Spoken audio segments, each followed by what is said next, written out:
In today's video, I'm going to teach you how to check conversion rate in Shopify on desktop. First, sign into your Shopify admin on your computer. Once you're in, look to the left-hand sidebar and click on Analytics. This takes you to the Analytics Overview dashboard, which is your home base for high-level store performance. Here, you'll find a range of metrics, but the one we're focused on is conversion rate. Scroll down the Overview page until you see the conversion rate metric. This number shows the percentage of sessions that resulted in a purchase over the time period you've selected. In simple terms, it answers, out of everyone who visited, how many ended up buying? It's a quick way to gauge how efficiently your store turns browsers into buyers. By default, you may see today's conversion rate or a general summary. That's fine for a snapshot, but for meaningful insight, you'll want to adjust the time window. At the top of the Analytics dashboard, use the date selector to choose a range, like the last 7 days or the last 30 days. A longer period helps smooth out daily fluctuations and gives a clearer trend, especially if your traffic varies by day of the week or around promotions.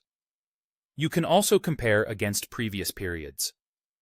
For example, view last month and toggle the comparison to the prior period.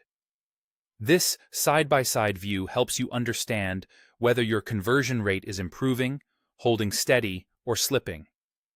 When comparing, look for consistent movement rather than reacting to a single spike or dip. Consider what changed in that period: new campaigns, price updates, or a homepage refresh, so you can link performance to specific actions. The conversion rate shown here is typically store-wide and tied to your online store channel. It's calculated using sessions versus completed purchases. Keep in mind that sessions are counted each time someone starts a new visit, so one person can generate multiple sessions. That means your conversion rate reflects visitor behavior across all visits, which is helpful for understanding overall store performance. A few quick reading tips as you review this metric. Use a time range that aligns with your marketing cycles. Compare like-for-like periods when possible, and avoid drawing conclusions from very small sample sizes. If your conversion rate looks unusually high or low for a single day, zoom out to a week or a month for context. And that's it.